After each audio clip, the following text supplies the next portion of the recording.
12월 23일 월요일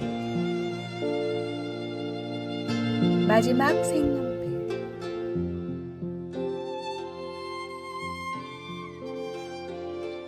한 미술학원에서 그림 대회를 앞두고 아이들이 분주히 그림을 그리고 있었습니다.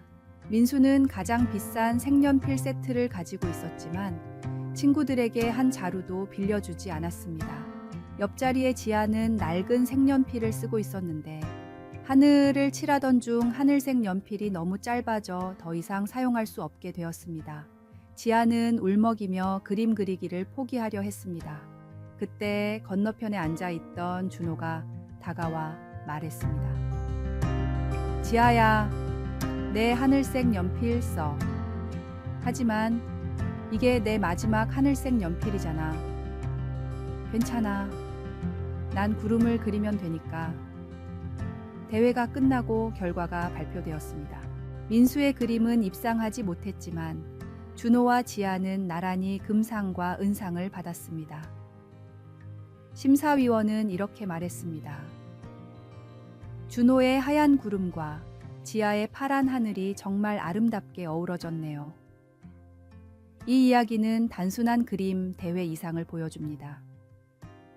우리가 가진 것을 나눌 때 나눔의 사랑은 서로의 부족함을 채우며 더 아름다운 결과를 만들어냅니다. 마지막 한 자루를 내어주는 작은 사랑이야말로 가장 큰 걸작을 만드는 시작이 됩니다. 오늘의 말씀. 주라. 그리하면 너희에게 줄 것이니 곧 후이 되어 누르고 흔들어 넘치도록 하여 너희에게 안겨주리라. 너희가 헤아리는 그 헤아림으로 너희도 헤아림을 도로 받을 것이니라. 오늘의 만나. 하나님의 사랑은 부족한 자를 채우며 나눔을 통해 더 큰 아름다움을 이루십니다. 가진 것을 나누는 작은 마음이야말로 주님께서 기뻐하시는 진정한 사랑의 표현입니다.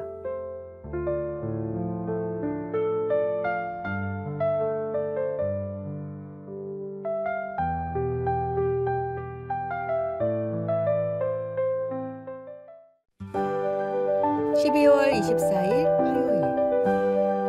트리의 기원과 빛의 의미.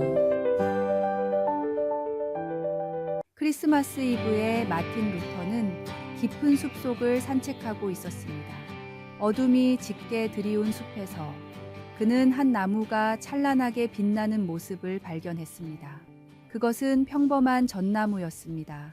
그러나 가지 위에 소복이 쌓인 눈과 하늘 높이 떠있던 달빛이 나무를 비추며 눈부신 빛을 만들어내고 있었습니다.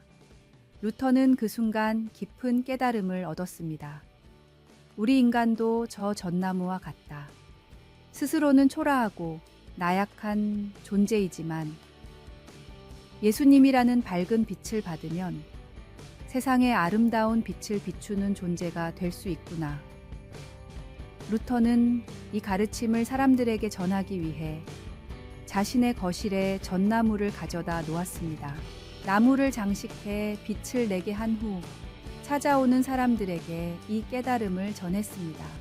이것이 지금의 크리스마스 트리의 기원이라고 전해집니다. 우리는 스스로의 힘으로는 아무리 위대한 일을 해도 허무함으로 끝날 수밖에 없는 존재입니다. 하지만 예수님의 빛을 받으면 우리의 삶은 세상을 밝히는 빛으로 변화될 수 있습니다. 크리스마스는 단순히 장식을 즐기는 날이 아닙니다. 이 땅에 빛으로 오신 예수님을 생각하고 그 빛을 따라 살아가는 삶을 다짐하는 시간이 되어야 합니다. 빛으로 오신 예수님을 따라 세상의 빛을 비추는 삶을 꿈꾸는 아름다운 크리스마스가 되시길 바랍니다. 오늘의 말씀. 예수께서 또 말씀하여 이르시되 나는 세상의 빛이니 나를 따르는 자는 어둠에 다니지 아니하고 생명의 빛을 얻으리라. 오늘의 만나. 우리는 스스로의 힘으로는 빛을 낼 수 없는 초라한 존재지만 예수님의 빛을 받을 때 세상의 희망과 사랑을 전하는 빛의 통로가 될 수 있습니다.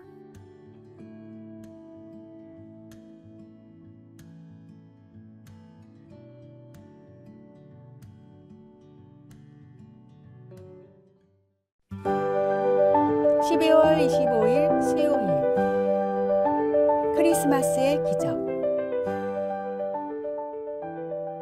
7600 톤급의 메러디스 빅토리호 선장 레너드 라루는 피란민 1만 4천여 명을 태우기 위해 무기와 물자를 과감히 버렸습니다. 배의 수용 정원에 230배에 달하는 사람들이 탑승했지만 단 한 명의 사망자도 없이 안전히 거제도에 도착했습니다. 더욱 놀라운 것은 여정 중 5명의 새 생명이 태어났다는 사실입니다. 생명을 향한 희생이 만들어낸 크리스마스의 기적이었습니다. 이 이야기는 우리에게 중요한 진리를 일깨 웁니다. 어떤 명분과 희생도 생명을 구하는 일보다 우선시될 수 없습니다. 우리를 구원하시기 위해 가장 높고 귀하신 예수님께서 가장 낮고 천한 곳에 가장 연약한 모습으로 이 땅에 오셨습니다. 성탄은 바로 그 사랑과 희생을 기억하는 날입니다. 우리에게 생명을 주신 하나님의 사랑을 감사히 누리십시오. 그리고 그 생명을 이웃과 나누십시오. 우리를 통해 또 다른 크리스마스의 기적이 나타나는 복된 성탄절이 되기를 축복합니다. 오늘의 말씀. 우리가 아직 죄인 되었을 때에 그리스도께서 우리를 위하여 죽으심으로 하나님께서 우리에 대한 자기의 사랑을 확증하셨느니라. 오늘의 만나. 생명을 위한 희생은 가장 위대한 사랑의 표현입니다. 예수님께서 우리를 위해 이 땅에 오신 것은 생명을 주고 풍성하게 하시기 위함입니다. 그 생명을 감사히 누리고 이웃과 나누는 삶으로 크리스마스의 기적을 이어가십시오.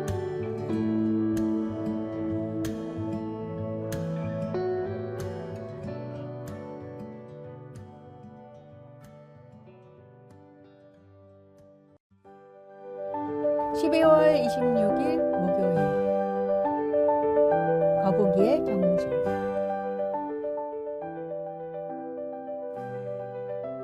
한 육상 지도자는 매년 새로운 선수를 선발할 때 독특한 시험을 냈습니다. 400m 트랙을 가능한 한 천천히 달리되 중간에 멈추거나 걸어서는 안 된다는 규칙이었습니다. 이 시험은 대부분의 선수들에게 이상하게 보였습니다. 왜 빨리 달리지 않고 천천히 달려야 하나요? 어떤 선수들은 속도를 참지 못하고 빨리 달렸고 어떤 선수들은 지루해서 걷기 시작했습니다.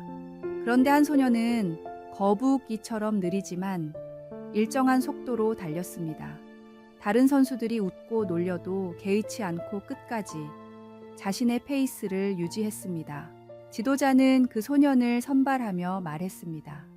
빠르게 달리는 것은 누구나 할 수 있지만 자신의 페이스를 끝까지 지키는 것은 아무나 하지 못합니다. 마라톤은 단순히 달리는 경기가 아니라 인내의 경주입니다.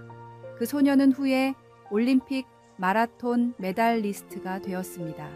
이 이야기는 신앙의 경주를 떠올리게 합니다. 신앙은 단기간에 성과를 내는 경주가 아닙니다. 때로는 느리더라도 포기하지 않는 꾸준한 걸음이 중요합니다. 믿음의 길은 인내와 지속성으로 완성됩니다. 끝까지 자신의 걸음을 이어갈 때 우리는 결국 결승선에 도달할 것입니다. 오늘의 말씀. 이기기를 다투는 자마다 모든 일에 절제하나니 저희는 썩을 면류관을 얻고자 하되 우리는 썩지 아니할 것을 얻고자 하노라. 오늘의 만나. 신앙의 길은 한순간의 열정이 아니라 한 걸음씩 꾸준히 나아가는 인내의 여정입니다. 넘어질지라도 포기하지 않고 걸어갈 때 하나님은 우리를 결승선으로 이끄십니다.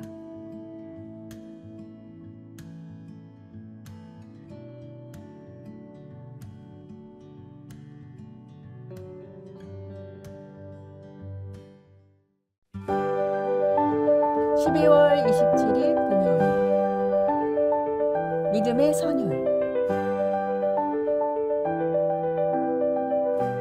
오페라 사업 실패로 깊은 좌절에 빠져 있던 핸델에게 어느 날 찰스 제넌스가 찾아와 한 대본을 건넸습니다. 성경 구절들로 엮은 메시아에 관한 대본이었습니다. 핸델은 대본을 읽으며 강한 영감을 받았습니다. 그는 24일 동안 거의 먹지도 자지도 않은 채 작곡에 몰두했습니다. 하인들의 증언에 따르면 그의 방에서는 끊임없이 음악이 흘러나왔고 때로는 눈물을 흘리며 작곡을 이어갔다고 합니다. 핸델은 절망 속에서 기쁨과 영광의 찬양을 써내려갔습니다. 1742년 4월 더블린에서 초연된 메시아는 큰 감동을 불러일으켰습니다. 특히 할렐루야 합창이 울려 퍼질 때 조지 2세 영국 왕은 자리에서 일어나 경배했고 모든 청중이 함께 기립했습니다. 그 이후로 280년이 지난 지금까지도 할렐루야가 연주될 때마다 사람들은 일어나 하나님께 경배를 표합니다. 이 이야기는 우리의 고난 속에서도 하나님의 손길이 있음을 보여줍니다. 핸델의 절망이 위대한 찬양으로 변했듯 우리의 어려움도 하나님의 손길을 통해 새로운 아름다움으로 변화될 수 있습니다. 고난은 끝이 아니라 하나님의 놀라운 일을 준비하는 과정입니다. 오늘의 말씀. 우리가 알거니와 하나님을 사랑하는 자, 곧 그의 뜻대로 부르심을 입은 자들에게는 모든 것이 합력하여 선을 이루느니라. 오늘의 만나. 고난 속에서도 하나님은 쉬지 않으십니다. 절망이 찬양으로, 시련이 영광으로 변할 때 우리는 하나님의 손길이 우리 삶을 새롭게 하시는 것을 경험할 것입니다.